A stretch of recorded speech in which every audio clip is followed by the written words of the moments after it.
Hey there! Welcome back. Tonight, we're journeying into a time when our voices traveled down wires and our plans lived on refrigerators, not in tiny glowing screens. Life before cell phones was a tapestry woven with patience, handwritten notes, and the gentle hum of dial tones, a world both enchanting and unforgiving. From the clatter of payphone change to the hush of party line whispers, every call carried weight, and every missed ring left space for wonder or worry. But don't mistake nostalgia for perfection. Without instant contact came real solitude, miscommunications, and moments of frantic uncertainty. If you're finding yourself drawn to these quieter echoes of the past, feel free to like and subscribe, but only if it truly speaks to you. And drop a comment telling me where you're watching from and what time it is for you. I love seeing our little constellation of viewers across the map. Now, dim the lights, let a soft fan hum, and settle in as we rewind to an age before pocket-sized connection. I remember a world where the telephone cord defined your sphere, where every family owned a single landline that lived in the hallway and connected us to neighbors, friends, and distant relatives. In the mid-1970s, our farmhouse in rural Iowa boasted one of the 50 million landlines in American homes that decade, each line managed by a local switchboard and liable to occasional outages during storms. I learned early that calling someone meant waiting for the long ring, hoping no one else answered first, and sometimes walking to the nearest phone booth with a handful of quarters jingling in my pocket. There was a ritual to it: lifting the receiver, listening for dial tone, rotating the rotary disc one number at a time, and praying the connection would not break before the last digit. My mother taped a small sheet by the cradle to remind us of emergency numbers and our unlisted family address. Some families shared a party line, where polite etiquette required you to say, "hello," before picking up, and to hang up swiftly, if the line crackled with someone else's conversation. Those days taught me both patience and presence, inviting me to ponder the simple comfort of a voice carried through copper wires rather than blinking pixels. Life before cell phones was slower, sure, but it was also full of small moments of unexpected silence gaps that encouraged me to notice the rhythm of wind in the cornfields, the click of a dial tone fading, and the anticipation in waiting to speak again. Growing up in the Midwest meant the telephone belonged to everyone in the house, and claiming it felt like winning a small victory. On weekdays, my parents would return from work around 5:30 in the evening, balancing briefcases and grocery bags as they jostled past the living room table to answer the call. My older brother and I would hover nearby, watching for our turn to dial out for a friend's birthday invitation or to check on babysitting plans. The cord stretched as far as the wall mount would allow, knotted and twisted from repeated tugging until it resembled an abstract sculpture. Conversations were communal events. My mother might pause mid-sentence to ask who was calling, or my father would duck into the kitchen so he could speak more freely. Once, I listened from the hallway as my mother confirmed our cousin's safe arrival at college. We shared advice, reassurance, and gossip in that tinny speaker tone, and each message felt deliberate because it could not be erased or deleted.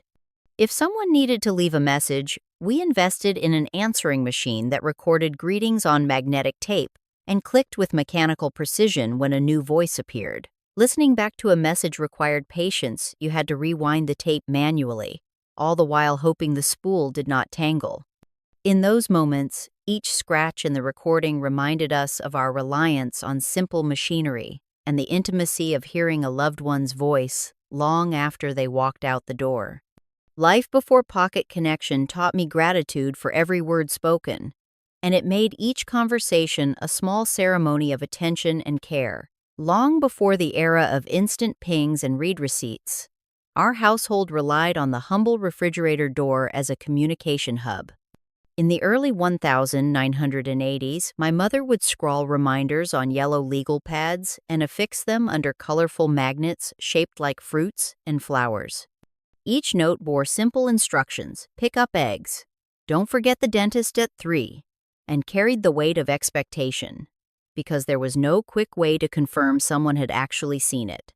Weekends brought longer messages, an apology for leftover chores, a request to call grandmother, or even a recipe for Saturday's family dinner written in cursive that hinted at her flour-dusted hands. I remember the soft scratch of pen on paper and the gentle curl of the page as it met the metallic surface, resisting until nudged into place. Those scraps of paper lived there until someone remembered to cross tasks off, tear them away, and toss them into the recycling bin. Leaving a note was an act of trust. Trust that the recipient would read it before heading out the door. Trust that our daily routines left enough time for everyone to notice. When plans changed, say, a friend's call was postponed or school was canceled, we added updates in a different color ink or pinned a new sheet alongside the old one. There was no erasing with a tap of a finger. Every change left a permanent mark, a record of shifting schedules and evolving needs. In that analog choreography of paper and magnet, I learned the art of clear writing, the patience to wait, and the value of visible reminders that connected us even when voices could not. Imagine living on a shared party line with neighbors you barely knew, yet hearing every whispered conversation echoing through the thin copper wires. In small towns during the 1960s and 1970s, telephone service often meant one line strung between 3 or 4 houses, with each family assigned its own ring pattern of short and long buzzes. My grandmother's home had 2 short rings for her number, followed by a pause and a long ring for the family down the road. When the line rang, she had to answer quickly, mindful that someone else might be waiting to speak. Privacy was a courtesy, not a guarantee. On more than one occasion, I learned a friend's secret simply because someone else forgot to hang up before their sister picked up. We practiced polite etiquette by announcing our name before speaking, and by apologizing if we overheard another household's conversation. Yet those involuntary glimpses into neighbors' lives also nurtured a surprising sense of community. We learned to respect boundaries even as we became quietly aware of each other's joys and sorrows. If the line crackled with laughter, we smiled, imagining their celebration, and if tears spilled into the receiver, we felt a pang of solidarity across the distance. When storms knocked out service, entire blocks fell silent, and we gathered under porches to share news face to face. Party lines taught me the fragile balance between connection and intrusion, the value of spoken words measured carefully because they did not vanish into digital ether. In that world, every ring carried both the promise of conversation and a subtle reminder that voices, once released, traveled through unseen hands before reaching our ears. In an age before pocket devices, knowing how to call for help felt like a sacred ritual. I still recall the first time I learned to dial 911 on the rotary phone, the disc resisting each turn until it clicked back into place. My parents taught me that in an emergency every second counted, yet the process of summoning assistance required both calm hands and steady breath. You lifted the receiver, listened for the steady hum of the line, and turned each number with intention. Once the operator answered, you spoke clearly, leaving no room for misunderstanding. If your voice trembled, you felt the weight of every word traveling along miles of copper wiring from your home to a distant switchboard, and then onward to dispatchers who summoned police, fire, or medical teams. I remember my mother practicing with me, her voice soft yet firm as she coached my pronunciation and reminded me to state our address slowly so the tape recorder on the other end could capture each syllable. There was no text on a screen to verify the call or GPS to pinpoint our location. We relied on memory, on typed cards taped next to the cradle, and on neighborhood signs marking our street name. When a storm knocked out power or severed lines, the stillness that followed felt heavier than any blackout. Families gathered on porches, scanning the horizon for flashing lights, hoping the distant roar of sirens would reach their ears. Those drills taught me that technology could save lives, but only when wielded with patience, clarity, and respect for the fragile network carrying our pleas. In those moments, every click of the rotary dial was a small act of courage. There was a magic to the answering machine that arrived in homes during the late 1970s and early 1980s. Before that, if no one was there to pick up the phone, the call simply went unanswered, and the only record of it was in the call log or a fading memory. Our family's first machine sat on a small table in the hallway, its silver faceplate warmed by the glow of a tiny red light. When someone called and no one was home, the machine would spring to life, clicking and whirring as it recorded a message on a loop of magnetic tape, an echo of the caller's voice preserved until we retrieved it. My father taught me to speak clearly when leaving a message, to say our name and number twice, because tape cost money and clarity mattered. Checking the machine became part of the evening routine, sliding open the plastic cover, pressing the play button, and leaning in as each recording played back with its faint hiss of static. Sometimes the messages were mundane reminders to pick up groceries or confirm a visit.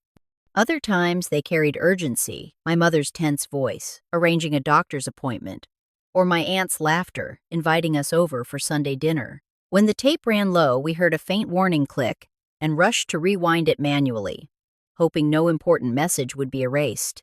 In the hush of our home, we learned to cherish every second of recorded speech, and answering machines taught us that even in absence, voices could bridge gaps.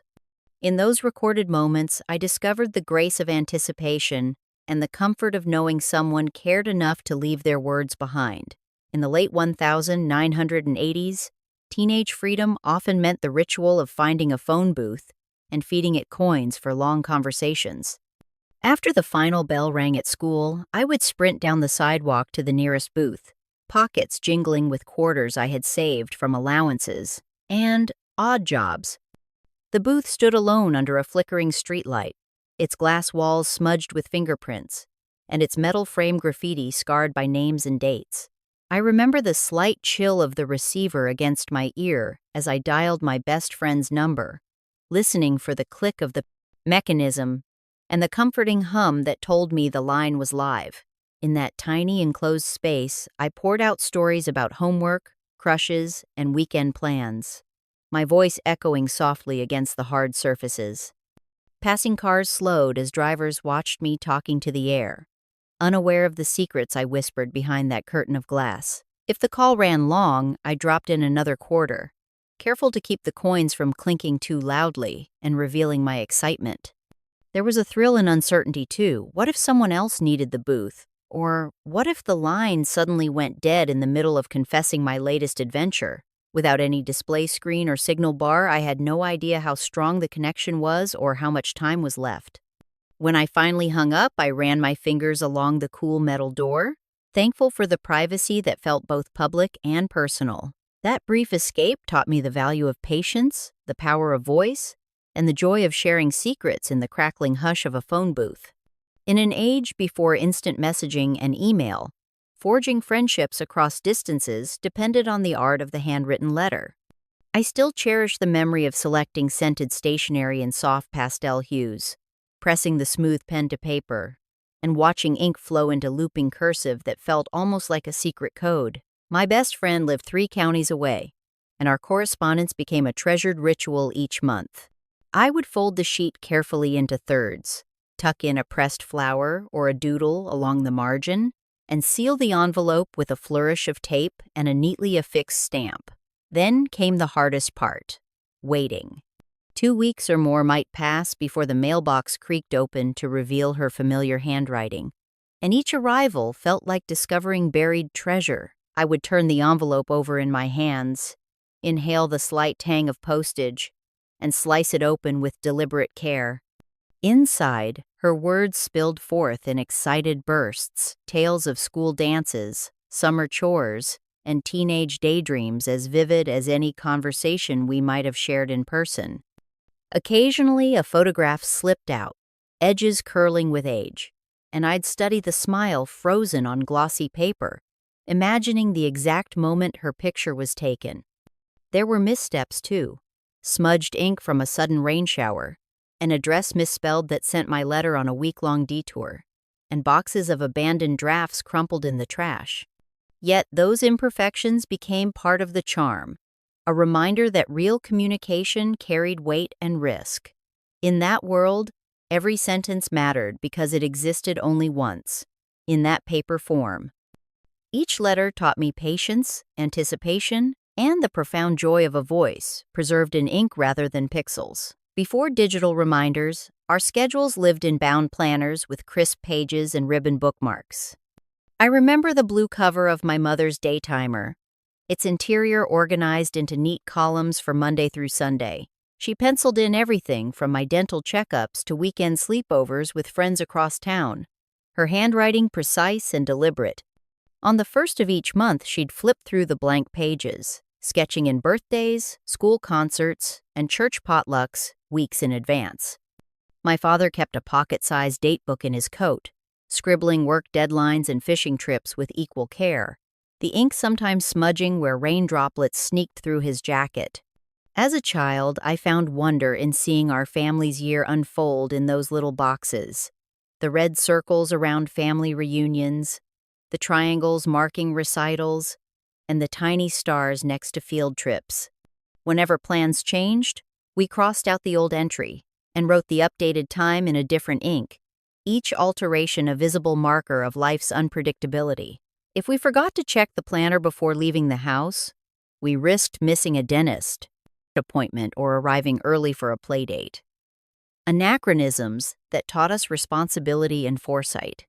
In high school, I decorated my own spiral-bound calendar with stickers and colored pens, assigning a different hue to homework assignments, sporting events, and birthday parties. There was a special thrill in turning to a filled page at month's end, seeing a tapestry of commitments woven through that paper grid. Those tangible records anchored us to time in a way no blinking notification ever could. Life before pocket calendars meant carrying responsibility in our hands, trusting ink and paper to guide our days, and discovering that planning itself could be as comforting as the moments it helped us reach. In the 1980s and early 1990s, payphones peppered city streets and small-town corners alike, an army of more than 2 million public telephones in America alone by 1995, each one a lifeline for those without a home line or in need of a quick call. I remember slipping a handful of dimes into the slot, the cold metal clinking as I dropped coins in one by one, waiting for the tone to come alive. The booth's plexiglass walls bore streaks of fingerprints and scrawled messages, phone numbers hastily jotted, declarations of love, even cryptic doodles that only the initiated could decipher. In college, some friends claimed their shift at a particular payphone during basketball games, standing guard to intercept calls about canceled plans or surprise rendezvous. We learned the etiquette of feeding coins. Never overpay, never let the line die mid-conversation, and always leave a fresh roll of dimes in our pockets. When the receiver crackled, we pressed it to our ears and fought through passing traffic noise, clinging to each word as though it were a whisper in a crowded room. If the call ran long, we dropped in another quarter, bracing ourselves for the slight click that signaled more time. Time to confess a secret crush or negotiate a late curfew. There was a raw honesty to those conversations, unmediated by contact lists or signal bars. When I traveled alone, I made it a point to memorize the locations of payphones near my hotel, scribbling street addresses on small scraps of paper. In those booths, I felt both exposed and empowered, sharing my voice with the world one coin at a time. Life before pocket phones was a balancing act of precise change and perfect timing, reminding me that every call was a deliberate journey through space, sound, and shared humanity. I still recall the thrill of a clandestine call from my mother's office, hidden behind the polite buzz of typewriters and distant murmur of colleagues. In the early 1980s, she balanced files on her lap, waiting for a lull in the reception area before lifting the handset and slipping into a private world of whispered apologies and urgent updates. The phone sat on a desk, piled high with memorandums, its cord looping between stacks of paperwork like a secret spring. A single click could betray her, drawing curious glances from the receptionist or prompting a stern glance from an officious supervisor. Yet those stolen moments held our lives together. She would lean close, her voice low and steady, to confirm my plan for after-school chores or to tell me that a dentist appointment had been moved. I learned from her how to speak with clarity and brevity, choosing words that carried weight so I would not waste precious seconds. When the call ended, she would snap the receiver back into place, smoothing her skirt as she returned to her typewriter, the faint line of makeup on her cheek, a testament to her dual roles as professional and parent. In those brief conversations, I felt both the fragility of distance and the power of connection, understanding that even within walls of offices and cubicles, love found a way to travel. Life before pocket devices asked us to navigate hidden networks of authority and etiquette, yet it rewarded us with an appreciation for every carefully spoken syllable. Each secret call taught me that communication was not merely a convenience but an act of intention, a reminder that the words we chose to share deserved respect and attention. Traveling without the comfort of GPS meant adventure and occasional frustration in equal measure. On summer road trips, my father navigated by folding maps that spread across the passenger seat, like a giant patchwork quilt of highways and byways. At each unfamiliar junction, we pulled over to the roadside payphone, quarters and dimes clinking in my mother's palm as she dialed the local gas station or visitor center. The muffled stranger's voice through the receiver guided us toward the next turn. Take the county road past the red barn, then look for the handmade sign pointing left. After hanging up, we unfolded the map again, tracing the suggested route with our fingers and sometimes consulting the clumsy atlas index when place names sounded alike. When daylight faded, we stopped at diners and rest stops to ask for directions in person, clutching our paper maps under neon lights and listening for accents that hinted at local knowledge. Strangers offered landmarks like weathered silos or the only gas station for 20 miles.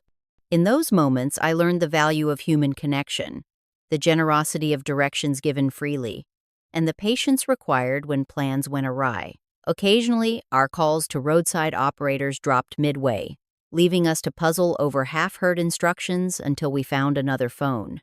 We felt more attuned to the landscape, noticing mile markers and unique roadside attractions instead of following a glowing dot on a screen. When we finally reached our destination, the satisfaction was profound, a tangible reward for overcoming the logistical dance of quarters, chords, and crumpled maps. Life before pocket navigation taught me to trust both strangers and instruments of paper, discovering that the journey itself could be as meaningful as the place we hope to reach. I still smile remembering the thrill of unannounced visits, those spontaneous knocks on the door that could brighten or unsettle an afternoon. In a small town in the late 1970s, friends and neighbors often dropped by without warning, trusting someone would be home. My childhood home sat on a quiet lane shaded by oak trees, and I learned early to glance toward the window each time I heard footsteps on the porch. Sometimes it was the ice cream truck vendor checking our order for a party, other times it was my best friend bearing a stack of comic books, or my aunt with a basket of fresh peaches. There were no quick texts to confirm arrival. You simply walked across the yard, rang the bell, and waited. If no one answered, you trusted the note left on the door, a folded paper tucked behind the wreath, scrawled with an apology or an invitation for later.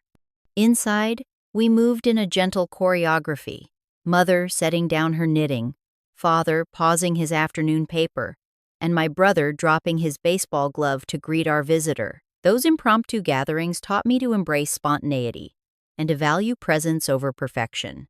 I learned that plans could bend with kindness, that hospitality meant keeping a pitcher of lemonade at the ready, and that true connection often came without schedules. Of course, there were moments of mild panic wondering if our guests would catch us in mismatched slippers or half-finished chores, but those little embarrassments only added to the warmth of the memory.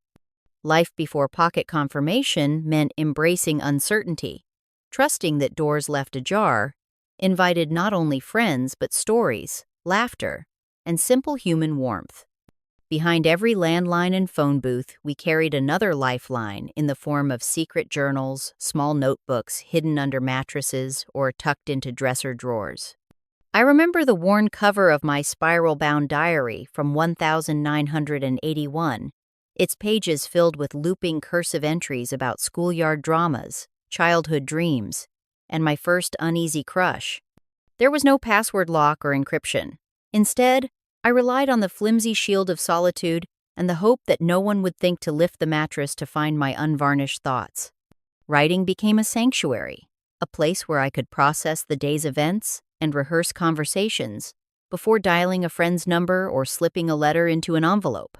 In the hush of my bedroom at dusk, I traced each word carefully, wielding a pen rather than tapping keys on a keyboard.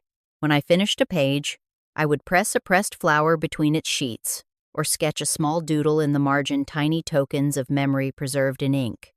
Occasionally, the journal burst at its binding from the weight of untold stories, and I replaced it with a new one, each cover a fresh beginning. Those diaries taught me that reflection required time and space, and that the act of writing could clarify emotions more effectively than any half-heard telephone exchange. I understood that vulnerability carried risk, that anyone finding my hidden pages might glimpse the raw edges of my heart, but the freedom of expression outweighed that fear. In an era before digital drafts and autosave features, every stroke of pen was deliberate, every tear-stained blot an honest record of life's peaks and valleys. Through those private entries, I learned the quiet power of self-awareness and the solace found in capturing one's voice on paper. Take a breath. We've only scratched the surface. Subscribe to keep uncovering what's hidden. Family check-ins felt like ritual ceremonies before pocket devices existed, each call a bridge between hearts, separated by walls and miles. I recall my mother slipping into a quiet corner of her office in 1984, pressing her fingertips against the cool plastic of the handset as she phoned home during her lunch break. Her voice carried the steady cadence of comfort as she asked if I had safely arrived at my friend's house down the street, listening for my weekend plans in the echo of the tiny speaker. In return, I learned to report each detail clearly. I'm at Sarah's now, and we're starting on homework, because there was no quick text to reassure her. Later that evening, my father would dial the local payphone outside the grocery store where I worked, using a stack of quarters to leave a message with our answering machine. I could picture him leaning against the brick wall under the flickering neon, his coat collar turned up against the April breeze, waiting for the distinct click that meant our machine had captured his words. Those calls taught me the weight of presence, even when voices traveled across copper wires.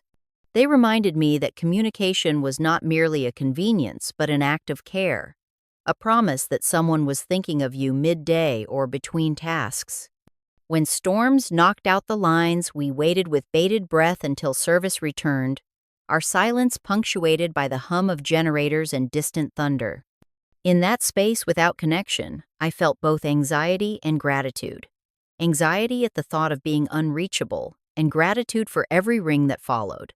Life before pocket devices wove our days together through intentional exchanges of voice and promise, forging bonds that required attention and rewarded us with the quiet joy of being heard. In our little corner of town, the community bulletin board acted as a heartbeat, a collective canvas for hopes, losses, and everyday announcements. Mounted outside the post office, in the late 1960s, it was made of weathered cork and framed by peeling white paint, a silent witness to our comings and goings. My mother would pin up notices for the annual pie bake at the church hall, its handwritten cursive curling across pastel stationery. Next to it, someone had posted a flyer for the lost calico cat that prowled our neighborhood, its mismatched spots described with tender urgency.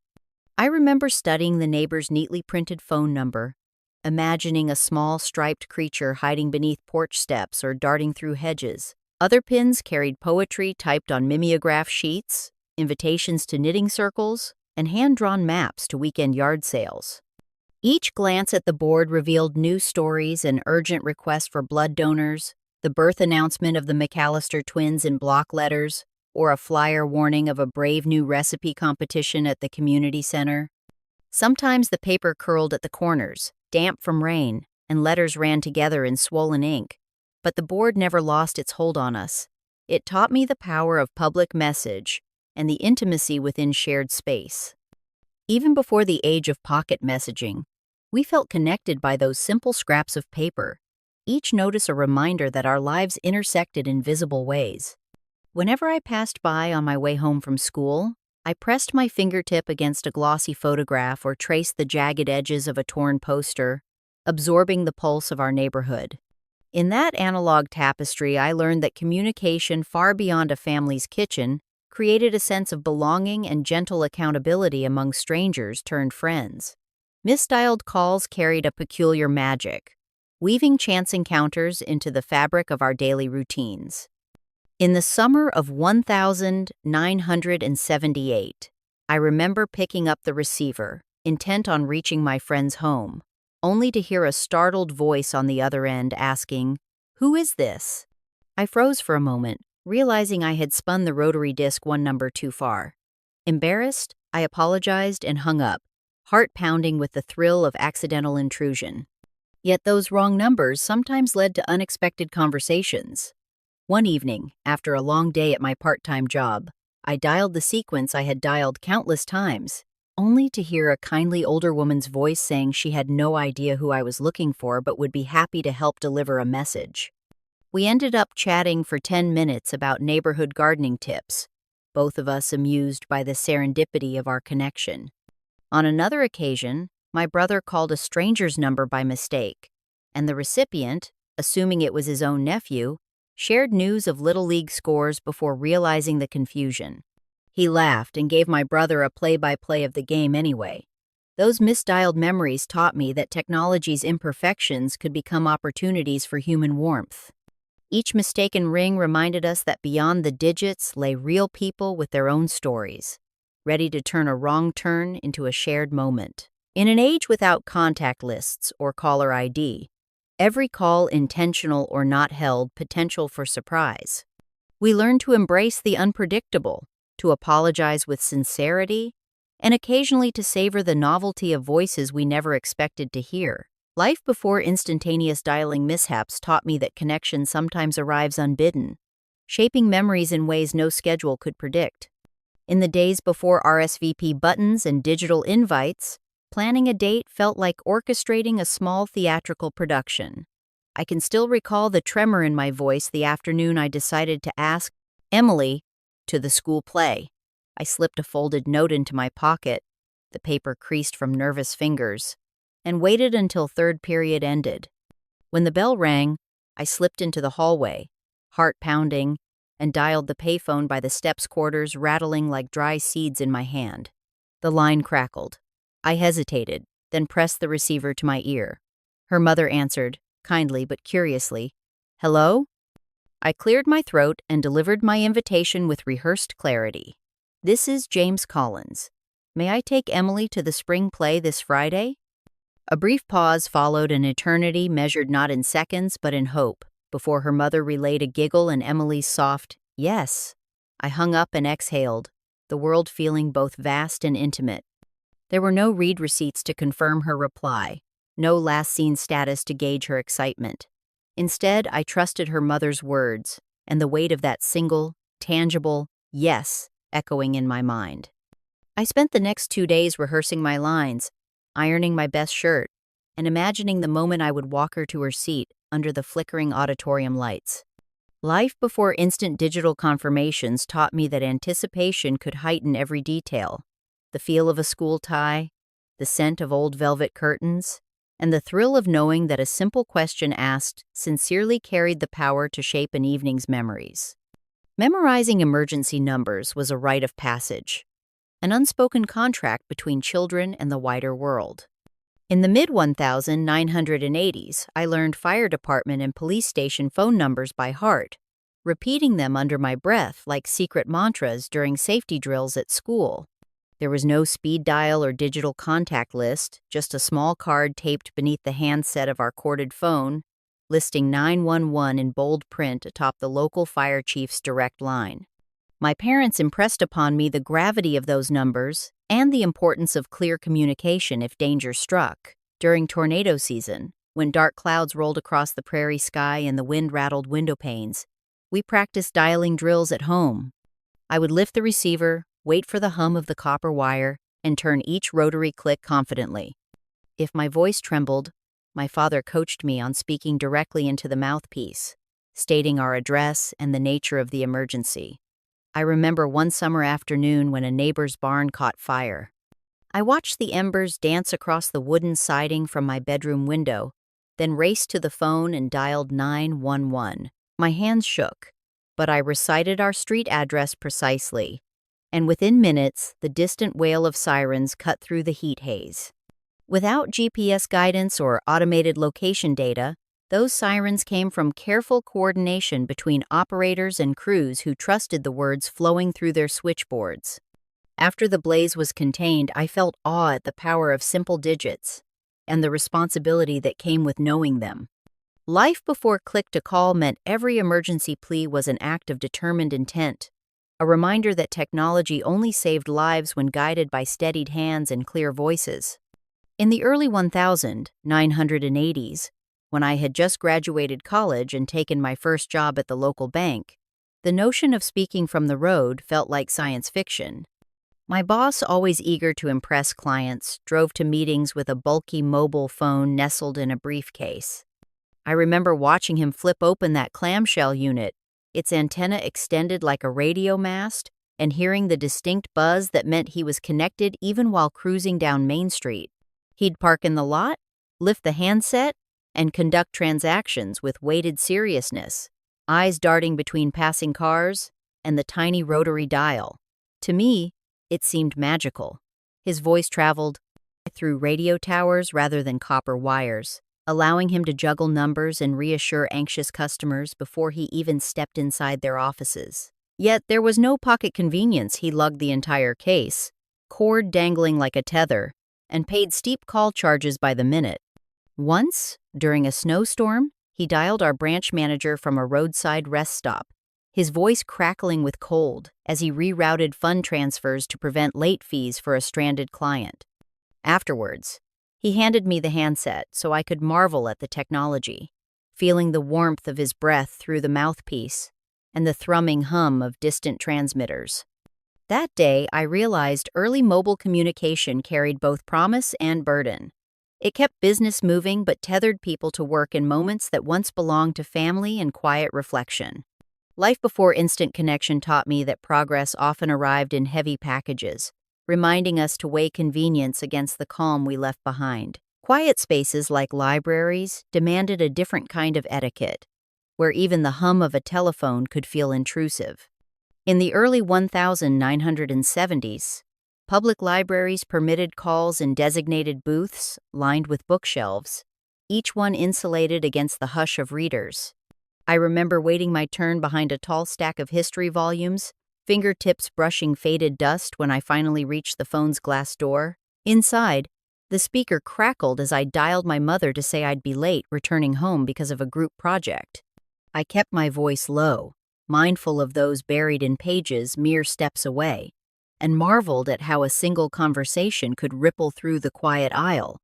Sometimes librarians posted small signs reminding patrons to limit calls to 3 minutes or less, and I learned to speak with economy, choosing words that conveyed warmth without excess.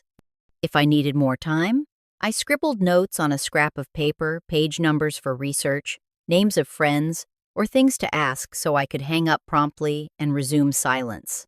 On rare occasions, a misplaced ring triggered a soft chorus of shushes, and a flushed apology would follow as I stepped out to finish my sentence. Those moments taught me how sound shapes space, how respect for others' focus deepens our own attention, and how technology must coexist with shared environments. Life before constant pocket buzzers required sensitivity. Each spoken word carried weight and demanded consideration. In the library's stillness, I discovered that communication could honor both the speaker and the silent listener, bridging knowledge and community through carefully measured speech. Conversations in our home often had a physical geography dictated by the length of the phone cord. The wall jack in the entry hall allowed just enough reach to the rug by the living room sofa, so I learned to pace back and forth like an actor on a small stage, gesturing emphatically as I spoke. The coiled cord stretched and recoiled, tangling around chair legs or my ankle if I lingered too long in one spot. I recall the afternoon I tried to call a friend while carrying a tray of freshly baked cookies into the kitchen, only to find the cord had wrapped itself around my wrist and yanked me off balance. Untangling those spirals became an art form. I would hold the receiver high and carefully spin in one direction until the loops unwound, listening to the faint static as each twist released. In larger rooms or offices, people invested in extended cables that snaked across floors, allowing them to wander into corners or lean against door frames while talking. Yet even extra length came with quirks. It would catch on the edge of a table or snag on a coat hook, reminding us that every step in a conversation held the risk of interruption. Those cords taught me to be mindful of my movements, to pause before I spun around or reached for a glass of water, and to appreciate the simple miracle of voice traveling along copper strands. When the cord finally frayed and wore thin, the voice on the other end would grow faint until I swapped in a fresh one. In those moments, I understood that connection was not entirely seamless. It was grounded in fragile material that required care and attention. Life before wireless talk revealed the tactile side of communication, urging us to navigate both words and wires with equal respect. There was a peculiar thrill in reaching for the telephone to request a song on the local radio station, knowing your voice might echo through car speakers and kitchen radios across town. In the mid-1980s, I would clutch the receiver from my parents' landline, settle in the hall where echoes were soft, and dial the station's number scrawled on a torn piece of notebook paper. The line often buzzed with other callers, each waiting for their turn to share a dedication. When the DJ's voice finally crackled through the speaker, I cleared my throat and spoke with as much confidence as I could muster, announcing my name and the purpose of my call. "This is Jenny Thomas, and I'd like to dedicate your song to my mom for her birthday." There was a pause, an electric moment when I imagined countless listeners leaning closer to their radios, and then the DJ responded with a warm chuckle and promised to play it next. I would hang up and drift back to my room, heart fluttering as I imagined my mother's smile when she heard the familiar piano chords, followed by our names spoken on air. Sometimes the dedication was more clandestine, shy crushes sending secret messages to those who shared the station, or friends surprising each other during afternoon homework sessions. I remember the shush of static before the melody began, the swell of music filling the room like a secret celebration. In that era, before digital playlists and streaming requests, each call felt like a small act of theatricality, bridging distance with a shared moment of song. Those radio dedications taught me that voices carried not just words but emotion, and that even across invisible airwaves, a single request could weave people together in harmony.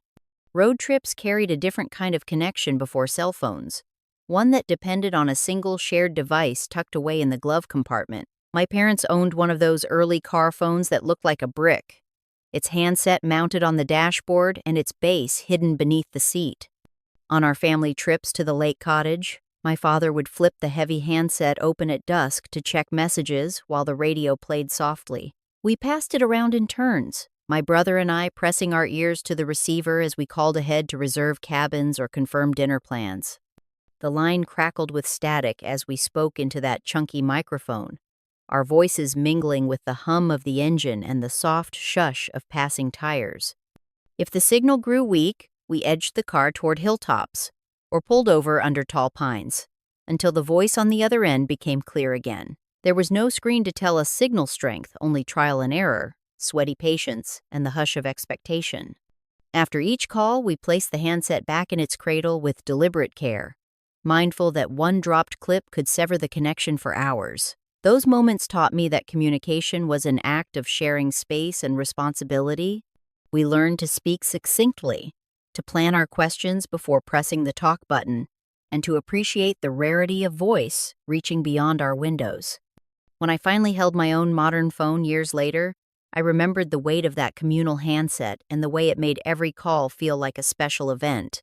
Life before Pocket Talk meant connection, required cooperation, curiosity, and a willingness to embrace the small frustrations that came with being literally bound to the road. Let that one sink in.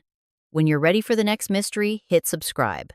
In an era before autocorrect and digital drafts, the art of penmanship carried both pride and purpose. I remember sitting at my grandmother's kitchen table in the early 1970s, cradling a fountain pen filled with blue-black ink, and practicing neat loops and precise strokes on a cream-colored sheet of stationery. Invitations to birthday parties, thank you notes after holiday dinners, and letters to pen pals in distant towns all depended on legible, beautiful handwriting. My grandmother would hover nearby, her bifocals perched on the tip of her nose, gently correcting my slanted PS and reminding me that a well-placed comma could change everything.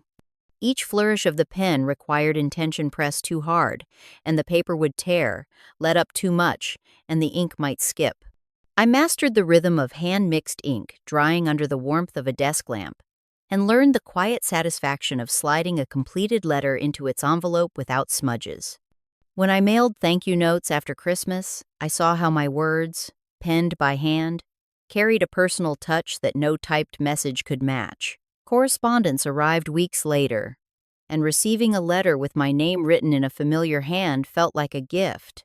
In that patient practice of penmanship, I discovered that communication was not merely about the words chosen, but about the care invested in their presentation. Writing by hand taught me discipline, respect for tradition, and the deep connection forged when ink met paper in a deliberate dance. In our shared dormitory hall, the communal landline was both a lifeline and a stage for whispered dramas. During my first year at college in 1987, the phone sat on a small table by the main entrance, its receiver often lifted by eager roommates organizing weekend plans or frantically calling home for care packages. Whenever someone dialed out, a gentle chorus of heads would peek around corners, curious to hear who claimed the line. Privacy was a scarce commodity. Curtains drawn, doors shut, and conversations hushed became an unspoken etiquette. I learned to nod politely when passing friends, and to offer quick sympathies when a tearful voice conveyed bad news from home.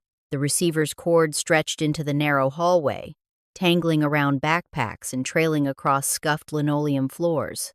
If a call dragged on too long, others discreetly dropped coins into the slot. My roommate once paid my overage with 2 quarters, reminding me with a wink that generosity often arrived in small change. In that close-quarters environment, I discovered the power of shared experience. We borrowed voices and emotions as much as minutes, and every ring carried the weight of collective attention. Those dormitory calls taught me resilience, empathy, and the delicate balance of speaking one's truth in a space where every word echoed beyond one's own door. Life before personal handsets meant relying on communal connection, weaving individual stories into a tapestry of late-night confessions, academic anxieties, and the comforting knowledge that even in far-flung halls, we were never truly alone. I can still feel the flutter in my chest, recalling the clandestine thrill of passing a folded note in class, where every glance risked discovery and every crease carried a secret. In 7th grade geography, I learned the careful art of stealth as I wrote my confession in tiny cursive on a scrap of notebook paper. I like you more than words can say, before folding it into a narrow rectangle. I tested the weight of the note in my hand, smoothing its edges until it fit snugly in my palm. When the teacher's back was turned, I nudged the classmate seated ahead of me, slipping the paper into her desk without drawing attention. Across the room, I watched her unravel the folds, her eyes widening as she spotted my timid handwriting. A moment later, she tucked the note back inside and smiled at me, her cheeks flushed behind her bangs. That exchange became our private ritual. I wrote in code, embedding tiny hearts beside our initials, and she replied in shorthand, her words looping around mine like vines. There was no delete key, no emoji to soften the meaning, only ink pressed into fiber and the pounding of young hearts daring to reach beyond spoken words.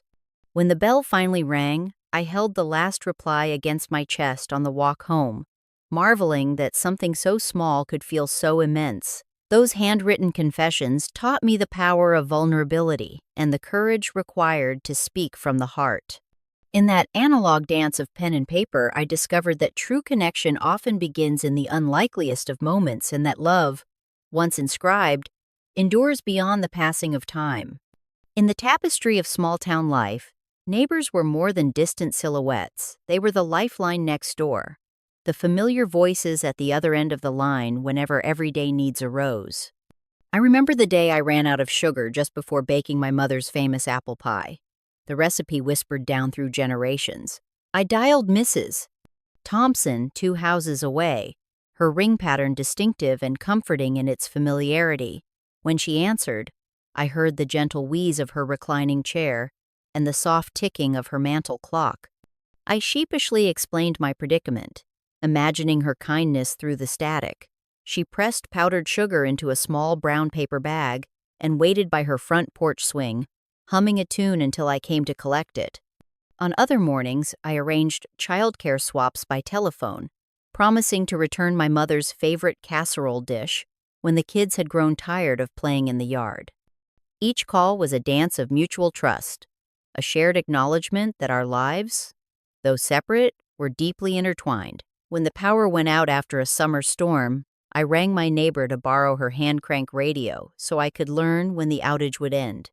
She invited me to stand on her porch beneath a flickering lantern, and we traded stories about the passing clouds until the lights flickered back on. In those conversations, I discovered the generosity of ordinary people, the way a simple question could prompt an act of friendship, and the joy of living in a community woven together by shared needs and shared voices. Life before instant messaging taught me that reaching across yards with a corded call carried warmth that no screen could replicate. Love across distance in those days relied on the crackle of a long-distance call and the careful exchange of printed photographs rather than video glimpses. I remember the knot in my stomach the first time I dialed my college sweetheart's hometown number, feeding coins into a payphone with trembling fingers. Each quarter represented a precious minute on the line, and my heart raced as I entered her area code and local exchange. Connections could be spotty. Sometimes her voice arrived muted by static, or the call dropped just as I was about to share a secret. After one particularly fraught call, I rushed home to pick up the envelope on the porch, our weekly packet of black and white prints developed from film mailed across 2 states. Holding those glossy images in my hand felt like touching her presence, her smile frozen in the swirl of emulsion. We wrote letters by candlelight, affixing stamps and sealing each missive with a gentle, deliberate press. When our parents worried about phone bills racking up at 25 cents a minute, we learned to savor every syllable, to plan questions carefully, and to speak with clarity so nothing was lost to a hasty exchange. On Sunday afternoons, I waited by the mailbox for her reply, imagining her handwriting before tearing open the flap and unfolding the pages that carried her laughter, her dreams, and her worries. Those moments taught me patience in waiting, joy in anticipation, and resilience in maintaining a bond no matter the miles or the line quality. In a world without video chat or instant updates, each call and each photograph became its own adventure, reminding me that love could thrive on the quiet hum of wires and the gentle glow of printed faces. One summer afternoon, my little brother wandered off during a family barbecue, and panic rippled through our tight-knit neighborhood. Before the age of instant alerts, finding him meant becoming a one-person search party, armed with a corded phone and a stack of quarters. I raced home to grab the family phone directory, flipping through names and numbers like a catalog of possible sightings. In rapid succession, I dialed every household on our block, breathless and hopeful, listening for the familiar click of pickup and calling his name through the receiver. When no one answered, I stuffed change into the payphone at the street corner and leaned against its cool metal, dialing the operator for police assistance. Each ring felt like an eternity. Every connection carried the weight of urgency. Neighbors joined the hunt, knocking on doors and scanning backyard fences, while I stayed tethered to the line, reporting discoveries and requesting updates. As dusk settled, I retraced familiar routes on foot, calling out his name into the gathering shadows and checking every payphone booth for messages left by passing strangers. When at last I heard his voice crackle through the receiver, a passing delivery driver had spotted him wandering near the park. We all exhaled in relief so profound it left us momentarily speechless. My brother's small face appeared at the end of the line, cheeks flushed from excitement and apology. In that heartbreaking episode, I learned that technology's limits demanded human perseverance and collective care. Every spun rotary dial, every coin dropped, Every hurried conversation across copper wires underscored our reliance on patience and presence. Life before cell phones meant emergencies became community efforts, knitted together by voices determined to bring loved ones safely home. I can still hear the high-pitched handshake of the dial-up modem before it connected me to the World Wide Web, the screech and static filling the room as the machine negotiated its digital greeting. In the early 1990s, our household had only one phone jack, which meant that whenever I wanted to check email or explore a new website, I tied up the entire line. My mother would shout from the kitchen to see if I was on the phone, and I would wave back, cradling the handset under one arm while I typed with the other hand. Each session began with a ritual: lift the receiver, listen for the steady tone, dial the local access number, and wait through the series of burbles and chirps until at last the connection was established. Sometimes the process took 2 or 3 attempts, and each failure left me staring at the blank screen, wondering if the line was busy or if I had misdialed. Once online, I navigated through primitive chat rooms and text-based forums that loaded one line at a time. If someone picked up another extension or the doorbell rang, the modem would disconnect without warning, and I would have to repeat the whole dance. I learned patience in those moments, saving longer messages to type later, and scheduling my web sessions around family calls. My brother and I shared a single floppy disk to transfer files, swapping programs back and forth like prized possessions. In the hush that followed a completed download, I felt a triumphant satisfaction, knowing that the noisy prelude had led to a digital discovery. Life before wireless internet taught me the value of intentional connection and the thrill of small victories earned through persistence. Every squeal of the modem was a reminder that progress often began with effort and ended in wonder. Organizing youth sports in the days before cell phones felt like conducting a small symphony of schedules, each section reliant on clear signals sent through copper wires. I remember calling Coach Reynolds' home number in the late afternoon, balancing the handset on my shoulder as I juggled homemade flyers and cleats by the front door. My mother perched nearby with a phone book in her lap, ready to swap numbers or offer quick advice on leaving a voicemail with our answering machine. When I dialed, I braced for the click of pickup, scanning for the familiar hum that meant the line was open. "Hello, this is Mary Thompson," I'd say, voice steady despite nerves. "I'm calling to confirm Saturday's practice time and inquire about the location of the fields." A brief pause would follow, during which I imagined Coach consulting his chalkboard or rifling through his day planner. Then he'd speak, giving me directions that I scribbled on the corner of a scrap of paper: mile markers, field names, sometimes even reminders about bringing enough water. If we needed to change game times because of rain, I made the call again, explaining politely and asking him to leave a message on our machine in case we missed the live response. My teammates and I became experts at anticipating how much change for coins we needed for a payphone when away tournaments took us to neighboring towns. We learned to give each other clear instructions: meet at the snack hut by 2:30, or call my house if plans change, without group texts or calendar invites. Every adjustment required a fresh call and careful note-taking. In those moments, I discovered the power of precise language and the importance of follow-through, because a missed call meant someone showing up at an empty field. Life before pocket alerts taught me responsibility, accountability, and the shared effort it took to keep a team moving in harmony. There was a singular excitement in knowing the telephone might ring at any moment, turning an ordinary afternoon into an event charged with anticipation. I recall the hush that fell over our kitchen when the wall-mounted phone began its distinctive trill, a pattern of rings that promised news, surprise, or simply the comforting sound of a familiar voice.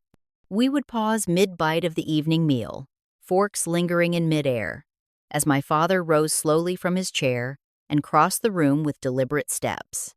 My mother would set aside her newspaper, eyes bright, and my brother and I would elbow each other, guessing whether the caller was a neighbor with news of a lost dog or a relative checking in from out of state. As the receiver lifted, the room seemed to hold its breath.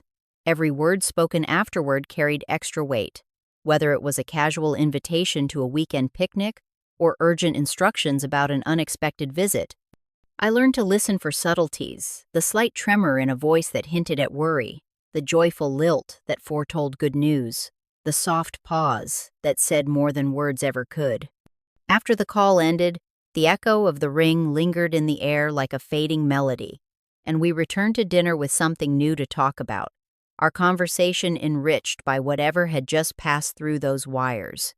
In those moments, I discovered that arriving calls were not simply interruptions, but invitations. Invitations to connection, empathy, and shared experience. Life before pocket buzzers taught me the art of being present, of turning toward the sound rather than reaching for a screen, of recognizing that every unexpected ring carried the potential to change the course of an ordinary day. Every family's landline carried more than calls. It carried our carefully crafted identities.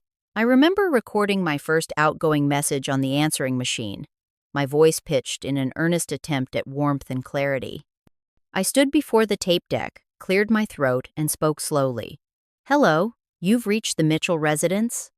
Please leave your name and number after the tone." Later, my younger brother dared to rewrite his greeting in a playful drawl, stretching words into comic relief. "Yo, you got the Mills place. Holler at us after the beep." We listened to each other's messages in gleeful secrecy, adjusting tone and tempo, until we struck the perfect note of personality. Friends began to recognize those voices as soon as the recorded greeting began, and the answering machine became its own social stage. Neighbors teased one another by leaving pirate voices or robot imitations, turning a simple message into a performance. In my teenage years, I practiced different accents in my bedroom, holding the handset like a microphone, until I discovered a brisk cadence that felt most me. Those recorded introductions taught me that communication extended beyond words into expression. They taught me the value of first impressions, the way a single phrase could convey confidence or care, and the thrill of mastering a skill once reserved for radio hosts. When I eventually replaced that clunky tape recorder with a digital voicemail system, I carried those lessons forward, knowing that sharing one's voice was an art form. Life before Pocket Caller ID invited us to present ourselves thoughtfully, to shape how we were heard, and to discover that identity itself could be dialed into existence with a single recorded greeting. Coordinating a surprise gathering in the days before instant messaging felt like staging a covert operation, each step carried out through hushed telephone exchanges rather than quick taps on a screen. I remember the afternoon we decided to celebrate my friend Linda's promotion without letting her suspect a thing. We each stationed ourselves at different payphones around town, outside the bakery, near the bank, and by the post office quarters, jingling in our pockets as we waited for our cues. At precisely 4:30, I dialed the number for our gathering spot, under the guise of making a dinner reservation. When the restaurant answered, I slipped into code. "Please hold a table for 6 this Saturday at 7, under the name Harper." The receptionist noted the request, unaware of the secret unfolding. I hung up and ran across the street to tap the next conspirator's shoulder, who was already on the line passing along the same instructions. Each participant then called someone else, forming a chain that wound its way through 10 unsuspecting voices before closing back on me. We hung up one by one, hearts racing with the thrill of shared secrecy. On the evening of the party, Linda strolled into the softly lit room, expecting only a quiet dinner, only to be greeted by cheers and a cascade of congratulatory embraces. In that moment, every whispered plan and every careful coordination across payphones became a testament to friendship's creativity and devotion. Life before. Pocket invites taught me that connection was an act of intention, and that orchestrating joy required both patience and imagination. Sharing photographs by mail was both anticipation and art, each image cradled in an envelope like a small treasure waiting to be revealed. I remember the mornings when our mailbox would hold a slender packet from my cousin living in another state, its edges sealed with care and covered in neat handwriting. I would hurry inside, slide open the flap, and gently withdraw the glossy prints one by one. There was no instant preview or digital file to scroll through. Instead, I held each photograph between my fingertips, feeling the slight texture of the emulsion and admiring the way light caught the color. Family gatherings, birthday candles, and snapshots of snow days all arrived in this tactile ritual, each one lacking the polish of a screen, but rich in the warmth of human touch. Sometimes the photos arrived a little bent or with corners softly curled from their journey, and those imperfections became part of their charm. I learned to press them flat beneath heavy books, mindful that the memories they held transcended their shape. When it was my turn to send images, I selected my favorites, slipped them into protective sleeves, and addressed the envelope in my neat cursive. I imagined my cousin's delight as she discovered each moment preserved in glossy detail. Over time, I understood that these mailed photographs carried more than faces and places. They carried the sender's time, care, and shared affection. In a world without social media or instant uploads, every printed photo demanded deliberate choice and patience. Life before digital galleries taught me that memory is strengthened by anticipation, and that the act of waiting to hold a photograph in hand can make the image itself feel infinitely more precious. Launching a career before LinkedIn meant dial tones and fax machines rather than profile pictures and connection requests. I remember graduating college in 1986 and spending countless evenings beside our landline, phone book open to the help wanted listings in the newspaper. My roommate and I rehearsed our introductions. "Hello, I'm calling about the clerk position at Harrison, Co. Accounting," we would say, voice steady despite pounding hearts. We noted each employer's number on index cards, then dialed one by one, listening for the click of pickup and the polite murmur of receptionists. When asked for details, we recited our home address, college major, and graduation date information that today's algorithms would auto-populate in a blink. If a phone interview led to a faxed offer, my parents and I would gather at the machine, watching as the sheet printed in real time, the typeface crisp yet impersonal. I learned to time my calls for late mornings, when offices were less busy, and to speak with concise clarity, knowing every pause could cost me precious minutes. When an invitation to interview arrived, I reserved a weekday afternoon, arranging childcare for my brother and coordinating transportation without any ride-sharing apps. On interview day, I carried extra copies of my resume neatly stacked in a manila folder, arriving early enough to survey the building's facade and steady my nerves. Those analog job searches taught me resilience. Each unanswered call or misdialed number was a lesson in persistence and humility, as I sometimes found myself explaining my fax number or confirming my availability in person. In that era before digital job boards and instant messaging, every opportunity required effort, human interaction, and the understanding that building a career was a journey navigated one deliberate call at a time. Each month, bill paying became a deliberate ritual, rather than a forgotten tap on a screen. My mother would spread the household statements across our dining table, the familiar rustle of paper greeting her like an old friend. She kept a leather-bound ledger beside the phone, its pages inscribed with meticulous entries tracking utilities, mortgage payments, and credit dues. I watched as she matched each line item from our envelopes to the register, her fountain pen gliding across the page in smooth, deliberate strokes. When she finished, she wrote checks in looping cursive, folded the invoices into matching envelopes, and sealed them with a practiced press of her fingertips. Then she stepped out to the mailbox at the end of the driveway, carrying that neat stack of envelopes as though they bore our family's trust. The click of the mailbox latch marked the moment our obligations left our hands and entered the postal system. A week later, returning receipts stamped "paid" emerged from our mailbox like confirmations of good faith. If any payment failed to arrive on time, she would call the company directly, listening patiently for an operator, and providing our account details with calm precision. There were no reminders or overdue notices popping up on a screen. Instead, we relied on her steady memory and her careful record-keeping. In that era before online portals, managing money meant forging a tangible connection to each transaction, feeling the weight of responsibility in every folded envelope, and knowing that our financial standing depended on paper, ink, and the reliability of mail carriers.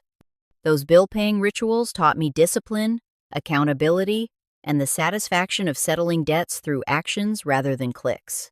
Coordinating a weekend escape before the age of digital calendars required a blend of persistence and human connection, as my friends and I discovered one spring when we decided to retreat to a lakeside cabin.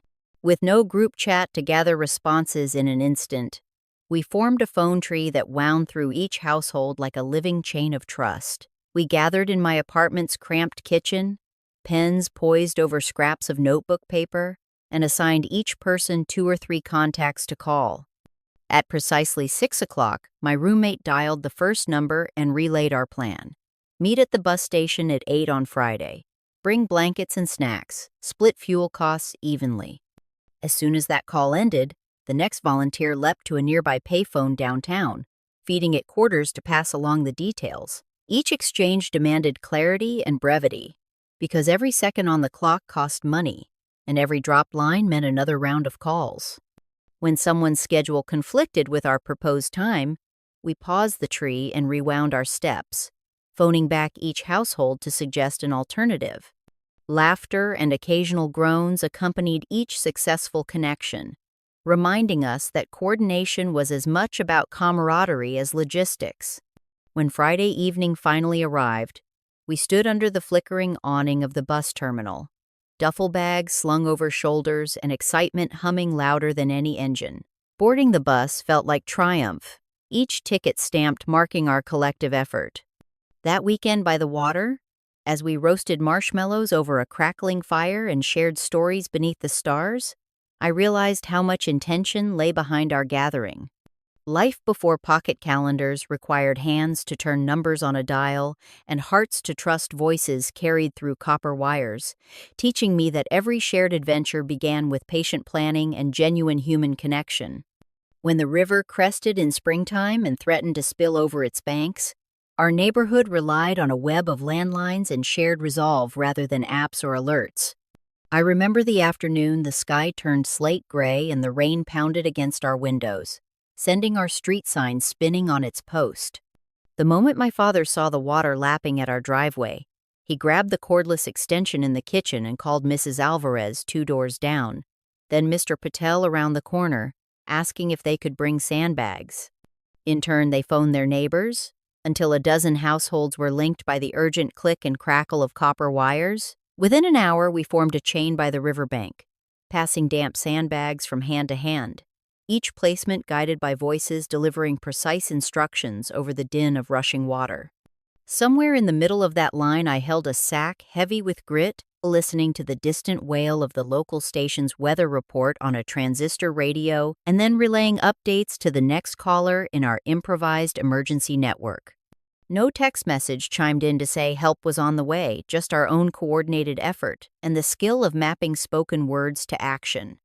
When the river finally receded, we stood back and admired the low wall we had built together, knowing that our bond of shared concern had kept water from invading our homes. In those tense hours, I learned that crisis brings out the best in humanity, that every ring on the phone can carry the promise of solidarity, and that true safety often depends less on technology than on people willing to answer the call. There was a special kind of anticipation in dialing the sports hotline each Saturday afternoon, clutching a handful of coins like a backstage pass to the season's unfolding drama. I remember guiding my mother to the payphone on Main Street, its glass panels plastered with scribbled schedules and station numbers. She slipped in 2 quarters and lifted the receiver, her voice steady as she requested the latest scores from the Little League games across town. On the other end, a recorded voice delivered each update in crisp, unhurried tones, runs scored, innings played, and the names of standout players. We pressed our ears to the speaker, scribbling each detail on a piece of lined paper, our pens flying as though translating secret messages. Strangers gathered around us in that booth, peering in through the slits in the glass, caught up in the same ritual of shared suspense. When the final score of the championship game came through, we exchanged high fives and dashed home to replay each thrilling moment in our backyard, batting practice balls into makeshift bases and calling out imaginary play-by-play. There were no instant notifications or video replays, just that measured cadence of voice announcing each triumph or upset, followed by the satisfying clink of coins when we refilled the slot for another round. If the line crackled or disconnected, we fed it more change and tried again, our determination driven by the hope that news of a home run or a no-hitter awaited our ears. Life before digital scoreboards taught me the joy of anticipation, unspooled one update at a time. The way community could gather around a tiny phone booth, and how shared experience woven through copper wires and mechanical voices could turn a simple call into a cherished tradition.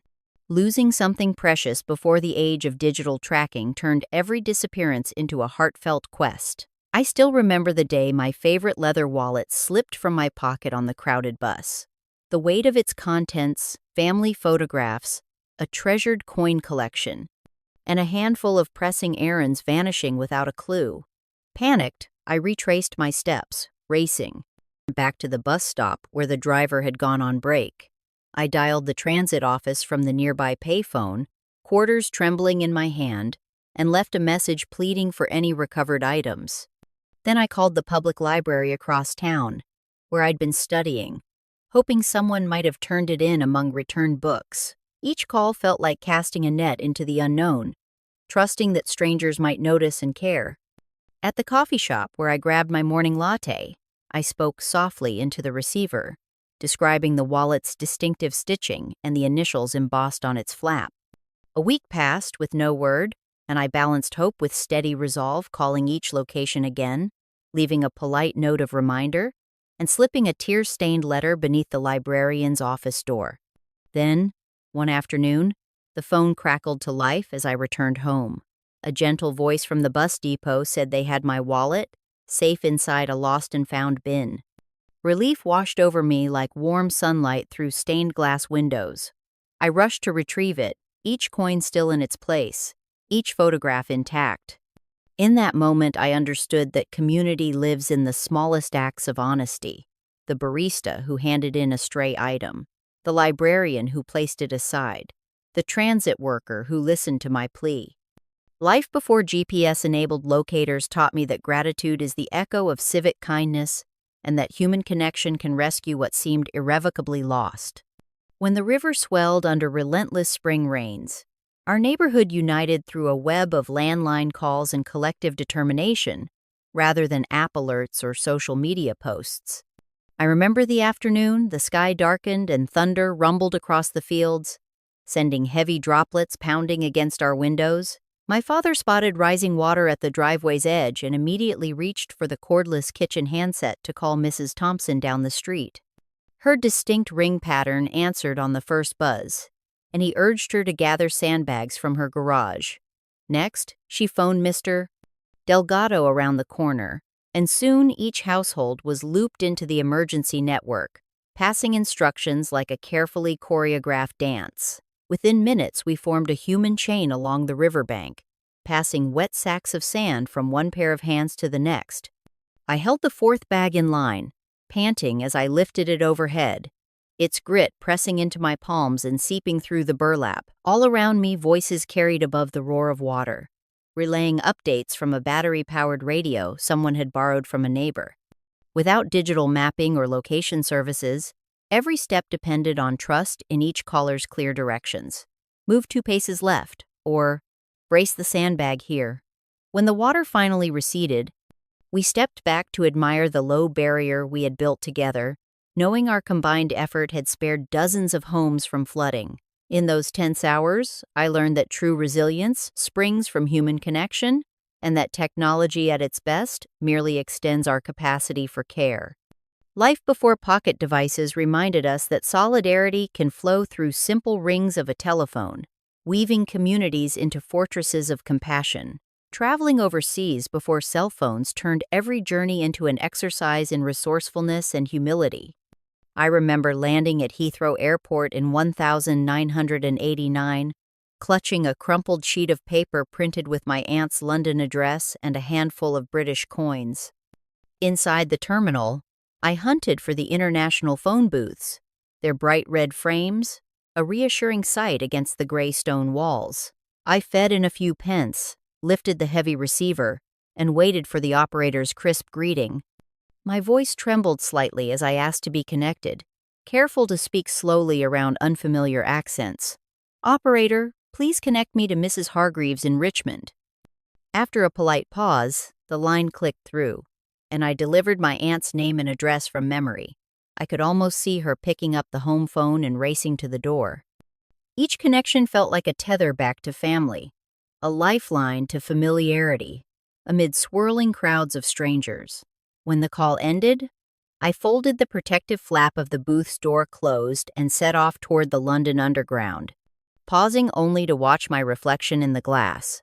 An American student navigating foreign streets without the comfort of GPS or on-demand translation apps. That evening, I stood on her doorstep, suitcase in hand, marveling at how voices traveling through copper and trunk lines could collapse oceans and time zones. In those analog exchanges, I learned that travel demanded both courage and patience, that every coin dropped into a booth was an investment in human connection, and that the world's grand mosaic could feel a little smaller when anchored by a single, cherished voice. Rest your mind, you've earned it. But when the next veil lifts, be here. Subscribe. Each winter, our family's kitchen table transformed into a workshop of nostalgia and hope as we prepared holiday greetings by hand. I remember unwrapping stacks of folded stationery in December of 1977, the scent of pine from our small artificial tree, mingling with the crisp tang of fresh envelopes. My mother lined the table with cards bearing snowy landscapes and cheerful illustrations of holly berries, while my father sharpened pencils and arranged stamps in neat rows. We worked in comfortable silence, the only sounds coming from the gentle pop of the wood stove and the soft shuffle of paper. My brother and I dipped our pens into ink bottles, carefully inscribing each recipient's name in looping script before composing heartfelt messages that summarized our year's triumphs and struggles. We recounted grandmother's recovery from illness, my sister's first solo recital, and the family road trip that had left us laughing beneath a sudden summer storm. When the notes were written, we applied a dab of glue to affix photos from our camera rolls, frozen moments of smiling faces on snowy porches, and friends exchanging gifts beside twinkling lights. Folding each card felt like sealing a time capsule, a tangible promise that, despite distance and time zones, our stories would reach the hands of loved ones. Walking to the mailbox in the frosty air, we carried our letters like precious parcels, each step echoing with anticipation of distant replies. Those holiday gatherings around pen and paper taught me the warmth of shared memory, the joy of pausing to reflect on life's moments, and the simple magic of connection carried by ink and postage. In an era before digital greetings, every mailed card was an invitation to pause, to remember, and to welcome the new year with hope and togetherness. Telephone conversations in our home always began with a gentle greeting and concluded with a careful farewell, reflecting an etiquette that today's quick hang-ups would never capture. I can still hear my mother's soft, "Good afternoon, dear," as she answered each ring, her voice carrying a warmth that invited the caller in before any news was shared. We learned to open with pleasantries, asking after one another's health, commenting on the weather, or expressing thanks for the call itself before transitioning to the matter at hand. My father, a stickler for politeness, would pause mid-sentence to acknowledge his listener's patience, saying, "Thank you for holding. I appreciate your time." When the discussion wound down, he never hung up abruptly. Instead, he offered a final wish, "Take care, and I'll speak with you soon," before gently replacing the receiver. In those small rituals, I discovered the power of respectful pacing, and the way kindness could be communicated through tone as much as words. After a meaningful conversation, our household air felt lighter, as though the echoes of connection lingered long after the line went silent. Without the luxury of instant messaging, each call became a micro-ceremony, an opportunity to practice courtesy and to honor the person on the other end. I miss that intentionality, the moments spent finding just the right closing phrase, the brief silence while we both reached to hang up precisely at the same time, and the shared understanding that every call deserved a thoughtful send-off. Life before pocket devices taught me that the way we say goodbye can be as meaningful as the words we say hello, leaving both speaker and listener feeling acknowledged and valued. There was a quiet intimacy in holding the receiver and listening to the low hum of the line, a space carved out for reflection as voices traveled across copper wires. I remember evenings when my parents settled into their armchairs, the soft glow of a table lamp illuminating the coiled cord between them. My mother would cradle the handset, gaze drifting to the window as she spoke with her sister hundreds of miles away. Their conversation unfolded slowly, punctuated by moments of silence, where only the steady buzz reminded us of the connection. In those pauses, I learned to appreciate the act of waiting, to feel the weight of unspoken words, and to savor the return of a familiar voice. Sometimes they spoke of everyday matters, the price of eggs at the market, the progress of my cousin's surgery, or plans for a family reunion. Other times, their tones carried the gravity of hardship, news of layoffs, or health scares. Yet even then, the gentle cadence of their speech offered comfort. Without the distractions of notifications or screen glare, conversations embraced the space between sentences, allowing empathy to echo in the quiet. After each call, my mother would place the receiver back into its cradle with a slow exhale, as though releasing a held breath. The silence that followed felt sacred, filled with the resonance of shared experience. Life before constant pocket buzzers taught me that connection required stillness and that listening, really listening, was as vital as speaking. In those unhurried exchanges, I discovered the grace of presence, learning that sometimes the most profound moments are found not in words but in the gentle hum that carries them. There was a rare tranquility in intentionally disconnecting for the weekend, leaving our landline off the hook to signal absence rather than risk unwanted calls. I remember the hush that settled over our kitchen on Friday evenings when my parents lifted the receiver and placed it tangles of cord and empty cradle. A small handwritten sign, "Gone to cabin, back Monday morning," hung where the dial once lived, letting neighbors and relatives know not to worry. Without the lure of pocket devices, that weekend ritual felt like stepping into a private sanctuary. No unsolicited telemarketers, no urgent messages flashing at odd hours, and no pressure to respond immediately. We spent those days immersed in board games, fishing by the lake, or hiking through pine-scented trails, free from the hum of dial tones and the anticipation of incoming rings. When Monday rolled around, my father returned the phone to its cradle, and the hush gave way to the familiar ring, a gentle reminder that life's demands awaited our voices once more. In that space of deliberate disconnection, I learned the value of presence unbroken by technology, the relief of uninterrupted time shared with family, and the way boundaries could soothe the mind. Life before pocket calls taught me that peace often arrives when we choose.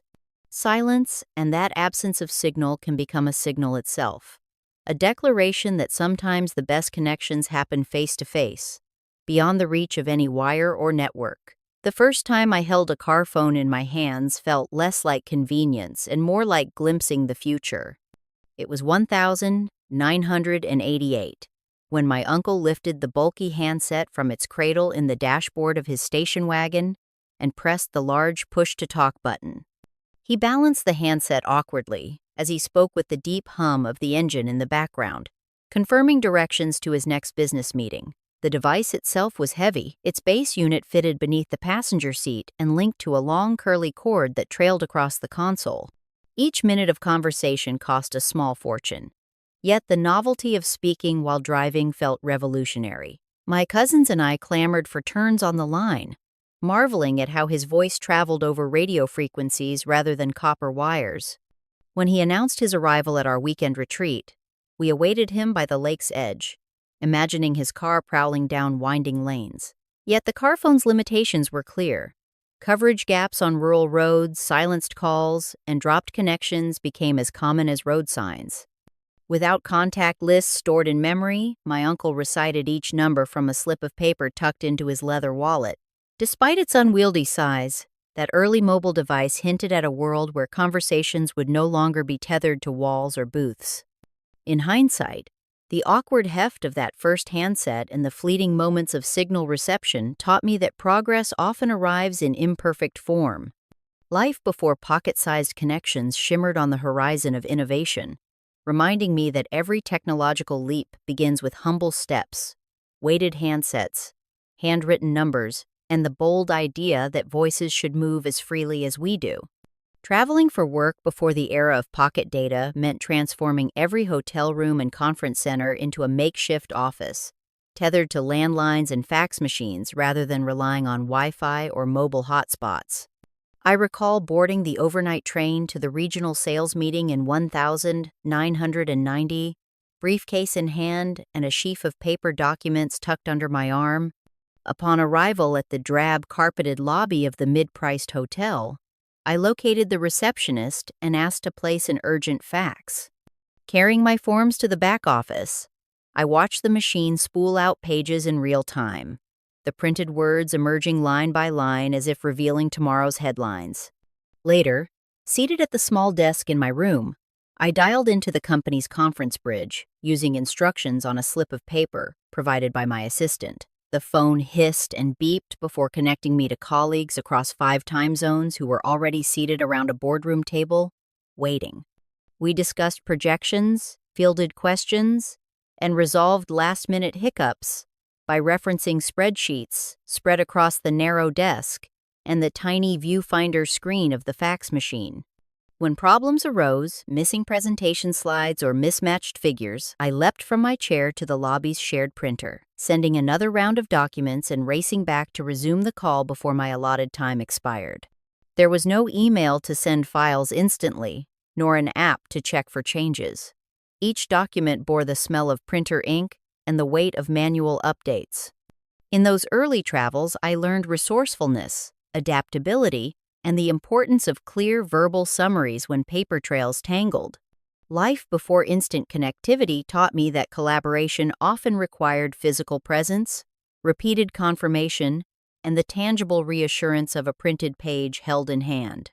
Managing dinner plans and social outings before smartphones meant treating every invitation as its own small event. My friends and I kept a communal calendar on the fridge in our shared apartment during college, marking gatherings in colored ink and updating it by hand whenever plans changed. If someone couldn't make it, they'd slip a note beneath the fridge magnet, "Can't do Friday, let's do Sunday," and we'd gather after classes to realign our schedules. When we settled on a date, each of us reached for the nearest phone to confirm details: time, address, whether to bring snacks or a bottle of wine. One memorable evening involved coordinating a potluck dinner for 8. I called Marie to confirm her quiche recipe, she called Dan to invite his roommate, and he called the rest of us. Each conversation crisp with purpose. Without group texts, that chain of calls felt like a relay race, each handoff critical to keeping the evening on track. On the night of the event, we juggled pots and pans amid laughter, recounting the trials of our telephone choreography. Later, as we lingered over leftovers, we marveled at how personal and deliberate each call had felt. No missed notifications, no accidental seen receipts, just warm voices cascading through copper lines. Those analog rituals taught me to value intention, the way asking someone to join you on the phone carried more warmth than a quick tap on a screen. Managing gatherings before pocket conveniences required patience, clear communication, and a willingness to make every call count. In an age that celebrates immediacy, I treasure the memory of plans crafted through thoughtful conversation and the deep connection born from voices taking time to reach one another. Reflecting on life before instant contact, I recognize how absence of immediate reach transformed patience into a virtue. In those days, every call required intention, lifting the receiver, waiting for the dial tone, and rotating each number with care. If I reached voicemail, I practiced concise clarity in my message, knowing there was no typing awareness to prompt me, or a read indicator to reassure me later. When plans shifted, say, a rainstorm canceled a picnic, I called each person individually, listening for their unique inflections as they confirmed the change. There were no mass notifications or group threads. Instead, I savored the warmth of each connection, the way a friend's laughter could still vibrate through static, or how a moment of shared silence spoke volumes. On evenings, when the phone never rang, I felt both the hush of solitude and the comfort of disconnection, rediscovering hobbies like reading by lamplight or playing records without interruption. Those unhurried moments revealed that being unreachable wasn't always a flaw, it was a chance to be fully present, absorbed in the world unfolding outside any screen. Life before pocket devices taught me that connection exists, not only in reaching out, but also in waiting, listening, and allowing space between words. It showed me that true bonds are strengthened when we choose to call thoughtfully, to speak with purpose, and to cherish silence as much as sound. In that analog tapestry of dial tones and thoughtful messages, I found a deeper rhythm of human connection, one woven by patience, presence, and the resonant echo of each carefully placed word. Life before our pockets buzzed with notifications taught me that true richness lies in deliberate disconnection. I recall weekends when our sole modem sat silent, its orange light extinguished as we intentionally left it unplugged. On those days, my family traded chimes of incoming messages for the rustle of pages turning in well-worn novels and the soft cadence of the conversation at the dinner table. Without constant prompts to check email or social media, we planned outings on a whim, spontaneous drives to nowhere in particular, impromptu picnics by the river, or simply lingering over coffee as the morning sun warmed the kitchen walls. My sister and I would practice drawing in sketchbooks, sharing our sketches face-to-face, rather than sending digital photos later. In the evenings, we played board games by lamplight, welcoming the gentle click of dice on wood instead of the sterile glow of screens.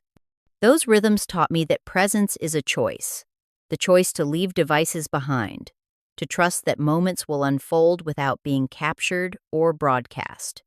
When Monday arrived and I reconnected the modem, I carried memories unmarred by pixelation, a bird song drifting through open windows, the warmth of a shared blanket on a cool afternoon, laughter echoing down a country lane. Life before pocket alerts reminded me that emptiness on the line could be a gift, a space for imagination to roam and for real-world connections to deepen.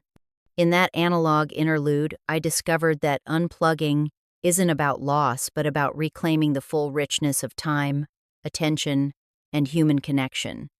Before screens lit our faces and constant connection redefined presence, we learned to listen with patience and speak with intention.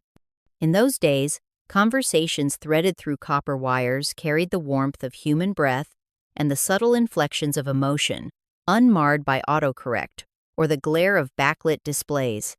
I recall evenings when my father and I would sit in the dim corner of the living room, the handset resting between us as we discussed the day's events, his voice steady with wisdom, mine bright with youthful wonder. There were no notification badges to prompt us, no hasty skim of messages. Instead, we shared long pauses that invited reflection, allowing each sentiment to settle like sediment in a glass of tea. Weekend trips unfolded without GPS, yet every detour became a story passed between hands-on-paper maps and roadside directions spoken into payphone receivers. Family news traveled by mailed photographs and handwritten letters, each image and word imbued with the sender's time, care, and anticipation.